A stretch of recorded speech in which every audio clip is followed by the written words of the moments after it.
नीरज भले ही छोटा था मगर वह हर बात को समझता था। उसने अपने मन में ही कहा, जिसने मेरे पिता को मारा है उन लोगों से तो मैं अपने पापा का बदला एक दिन जरूर लेकर रहूंगा। आज तो मैं यहाँ से जा रहा हूँ, लेकिन जब मैं इस काबिल हो जाऊंगा और तुम लोगों के सामने टिक पाऊंगा, उस दिन तुम सब लोगों की उल्टी गिनती शुरू हो जाएगी।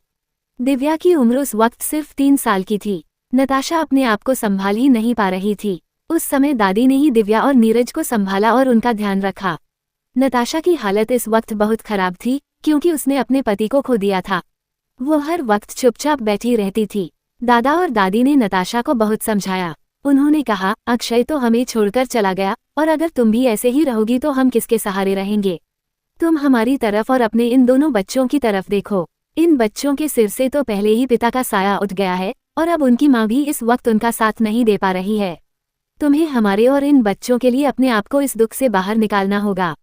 दादा ने कहा, हम सबका सहारा अब तुम्हें ही बनना होगा। हमने पहले ही वो शहर छोड़ दिया है नताशा। एक दिन ऐसा जरूर आएगा जब हमारे बेटे को मारने वालों का अंत होगा। जिस दिन हमारा नीरज बड़ा होगा उस दिन वो उन सब से टक्कर लेने के काबिल हो जाएगा। इसलिए तब तक तुम्हें वक्त का इंतजार करना होगा। हमारे बेटे को मारने वालों को हम ऐसे ही नहीं छोड़ेंगे। अपने दुख से बाहर निकलो और अपने बच्चों पर ध्यान दो। उन्हें ऐसा बनाओ कि वे किसी के सामने सर झुकाकर नहीं बल्कि सर उठाकर जिएं। हम यहाँ अपने बचे हुए पैसों से एक शोरूम खोल लेते हैं ताकि हमारा गुजारा हो सके, दादा ने कहा। हम कपड़ों का शोरूम खोलेंगे और उसे तुम संभालोगी। अब तुम्हें ही अपने बच्चों और हमें संभालना है, इसलिए तुम्हें खुद को मजबूत बनाना होगा। उस रात नताशा पूरी रात रोती रही, सोचती रही कि आखिर वह क्या करे। लेकिन फिर उसने खुद से कहा, नहीं, अब मैं ऐसे नहीं रहूंगी। मैं अपने बच्चों और अपने माँ बाबा की तरफ देखूंगी। अब मैं ही उनका सहारा हूँ और मैं अपने बच्चों को इस लायक बनाऊंगी कि वे किसी के सामने खड़े होने से कभी डरे नहीं, बल्कि उनकी गलतियों के लिए लोगों को उनके सामने झुकने पर मजबूर कर सकें। Flashback and. नीरज बंसल अपने पिता की मौत का बदला लेने के लिए वापस लौट चुका था। अब वो मुंबई का नया राजा बनने की राह पर था और इसी मकसद से उसने मुंबई में अपना पहला कदम रखा। उसे शहर में आए ज्यादा वक्त नहीं हुआ था, इसलिए अभी कोई भी नीरज को पहचानता नहीं था। वह न मीडिया के सामने आता, न सोशल मीडिया पर अपडेट डालता। सामने से कोई काम नहीं करता, बल्कि हर काम अपने असिस्टेंट के जरिए करवाता था। क्योंकि नीरज सही मौके का इंतजार कर रहा था, वह मौका जब वो अपने दुश्मनों को पूरी तरह तोड़ सके।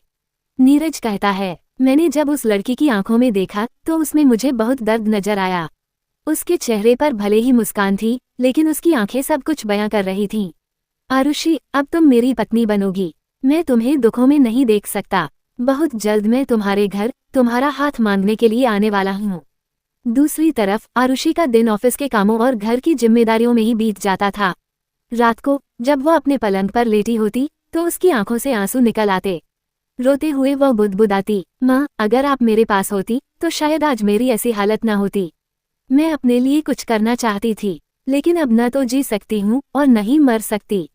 अगर मामी को मेरी उस चैन के बारे में पता चल गया जो तुम्हारी थी, माँ, तो पता नहीं वह क्या कर बैठेगी।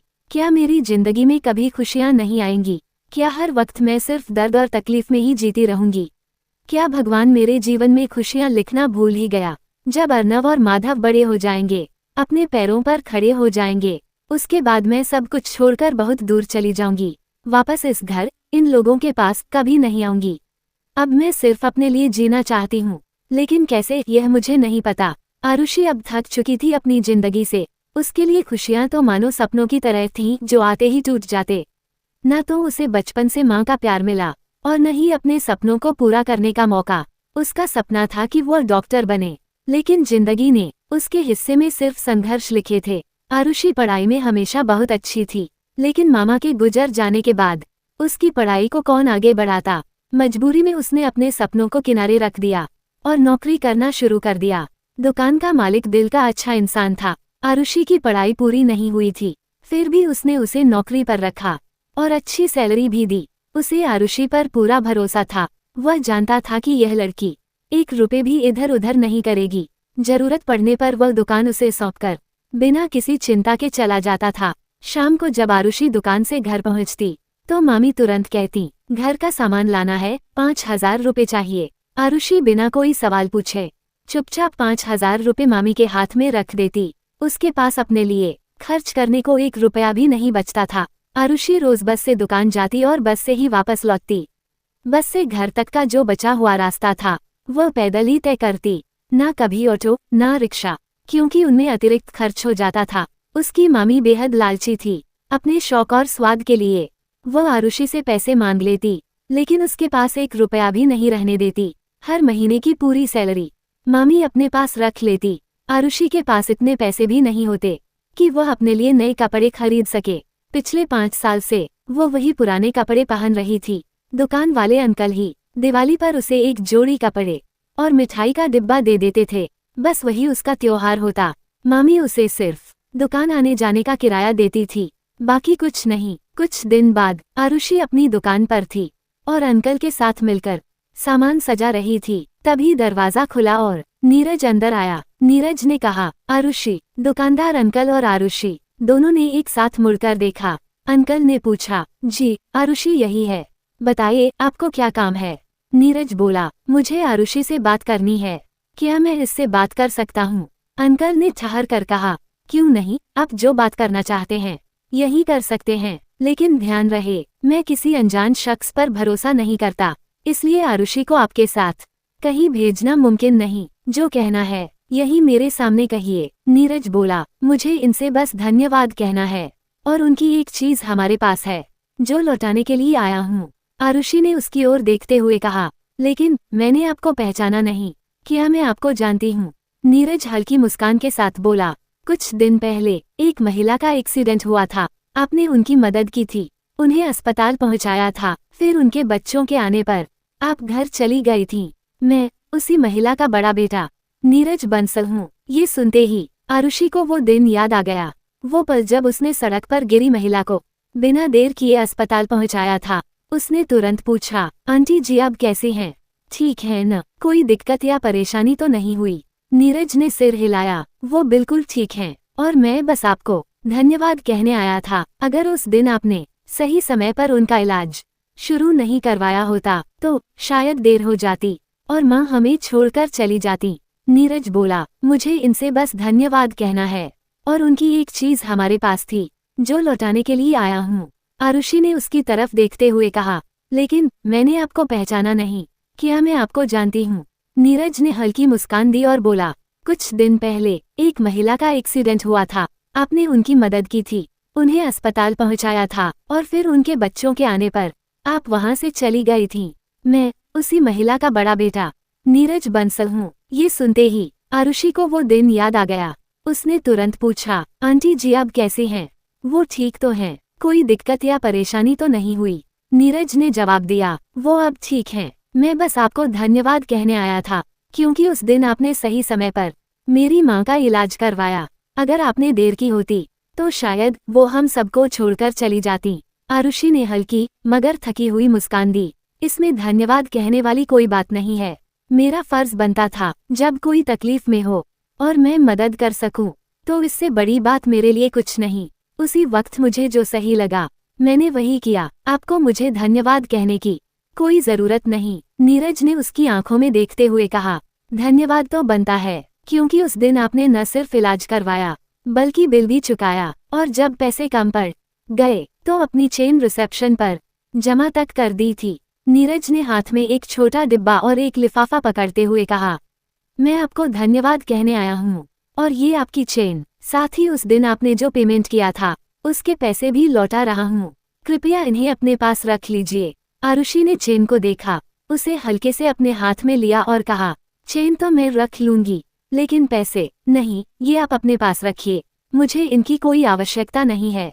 नीरज ने धीमे लेकिन दृढ़ स्वर में कहा, नहीं आप ये पैसे रख लीजिए, ये आपके काम आएंगे और ये रही आपकी चेन। वो कुछ पल चुप रहा, फिर थोड़ी झिझक के साथ बोला, अगर आप बुरा न माने तो मैं आपसे एक बात कहना चाहता हूँ, क्या आप मेरे घर आ सकती हैं, माँ और दादी आपसे मिलना चाहती हैं, आपको धन्यवाद कहना चाहती हैं।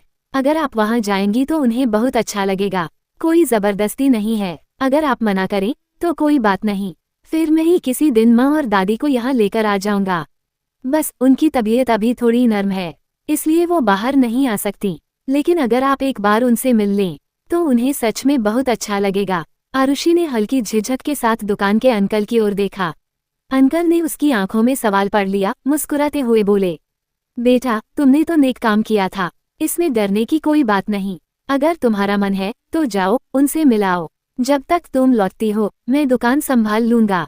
बस ध्यान रखना, छुट्टी से पहले यहाँ आ जाना, वरना तुम्हें पता है तुम्हारी मामी को गुस्सा आने में देर नहीं लगती। आरुषि ने सिर हिलाया, ठीक है अंकल जी, अगर आप कह रहे हैं तो मैं चली जाती हूँ, लेकिन मैं वक्त पर लौट आऊंगी। फिर उसने थोड़ा गंभीर होकर कहा, आप अपना ध्यान रखिएगा और दवाइयाँ समय पर ले लीजिएगा। मुझे पता है मेरे जाते ही आप काम में लग जाएंगे और खुद का ख्याल नहीं रखेंगे, तो पहले कुछ खा लीजिए और दवाई भी ले लीजिए। मैं थोड़ी ही देर में वापस आ जाऊंगी। अंकल ने मुस्कुराकर हामी भरी और आरुषि ने हल्के कदमों से दुकान से बाहर निकलते हुए नीरज की ओर देखा, मानो इशारे में कह रही हो, चलिए। आरुषि ने जैसे ही नीरज की बात मानकर उसके साथ जाने की हामी भरी, नीरज के चेहरे पर एक हल्की लेकिन सच्ची मुस्कान खिल उठी, मानो उसे मन ही मन राहत मिल गई हो। वह चाहता ही यही था कि आरुषि एक बार उसके घर आए, उसके परिवार से मिले, ताकि सब उसे दिल से धन्यवाद कह सकें। दोनों दुकान से बाहर निकले। नीरज ने अपनी कार का दरवाजा खोला। आरुषि चुपचाप पीछे की सीट पर नहीं बल्कि उसके साथ आगे बैठ गई। गाड़ी स्टार्ट हुई और धीरे धीरे भीड़भाड़ वाली सड़कों से निकलकर खुले चौड़े रास्तों पर दौड़ने लगी। आरुषि खिड़की से बाहर देख रही थी। शहर का शोर पीछे छूटता जा रहा था और उसके मन में हल्की सी बेचैनी और जिज्ञासा एक साथ पनप रही थी। कुछ ही देर में गाड़ी एक बड़े खुले गेट के सामने रुकी। गेट अपने आप खुल गया, मानो घर भी अपने मेहमान का स्वागत करने को तैयार हो। चलिए, मेरा घर आ गया, नीरज ने मुस्कुराकर कहा। आरुषि ने दरवाजा खोला और बाहर कदम रखते ही उसकी नज़र सामने खड़े मकान पर पड़ी और उसके पैरों जैसे ठिठक गए। उसने कभी सपनों में भी इतना खूबसूरत घर नहीं देखा था। ऊंची ऊंची दीवारें सफ़ेद और हल्के नीले रंग से सजी हुई थीं, मानो बादलों ने अपना रंग छोड़ दिया हो। मुख्य द्वार पर लकड़ी और कांच का डिजाइन, जटिल नक्काशी और आधुनिक स्टाइल का अद्भुत मेल था। सीढ़ियों के दोनों ओर छोटे छोटे गार्डन थे, जहां रंग बिरंगे फूल हवा के साथ धीरे धीरे झूम रहे थे। आरुषि की आंखें सच में फटी की फटी रह गईं। उसने हल्की सी सांस भरते हुए मन में सोचा, क्या मैं सच में यहाँ खड़ी हूँ? नीरज ने जैसे ही आरुषि की तरफ देखा, उसे महसूस हुआ कि उसकी आंखों में एक अलग ही चमक है, मानो ये जगह उसे भीतर से बहुत भा रही हो। गाड़ी से उतरकर दोनों घर की ओर बढ़ रहे थे, लेकिन मुख्य दरवाजे से पहले ही एक सुंदर सा गार्डन उनका रास्ता रोक लेता है। हरे भरे पौधों के बीच तरह तरह के फूल खिले थे, लाल, पीले, गुलाबी, सफेद, हर रंग जैसे अपनी ही कहानी सुना रहा था। आरुषि ने उन फूलों को देखते हुए नीरज से धीरे से पूछा, क्या मैं इन फूलों को हाथ लगा सकती हूँ? अगर आप इजाजत देंगे तभी, वरना मैं दूर से ही देख लूंगी। नीरज हल्का सा मुस्कुराया, इसमें इजाजत लेने की क्या बात है? ये फूल सिर्फ देखने के लिए नहीं, खुशियां बांटने के लिए हैं। आप बिल्कुल जा सकती हैं। आरुषि के चेहरे पर जैसे एक बच्चे सी खुशी आ गई। वो सावधानी से आगे बढ़ी, एक गुलाबी फूल की नर्म पंखुड़ियों को अपनी उंगलियों से छुआ। जैसे ही उसने स्पर्श किया, उसके चेहरे पर एक कोमल मुस्कान खिल उठी, वही मुस्कान जो तब आती है जब दिल सच में हल्का और खुश हो। नीरज ने उस पल को चुपचाप देखा। उसे लगा जैसे गार्डन के फूलों में से सबसे खूबसूरत फूल तो अभी उसके सामने ही मुस्कुरा रहा है।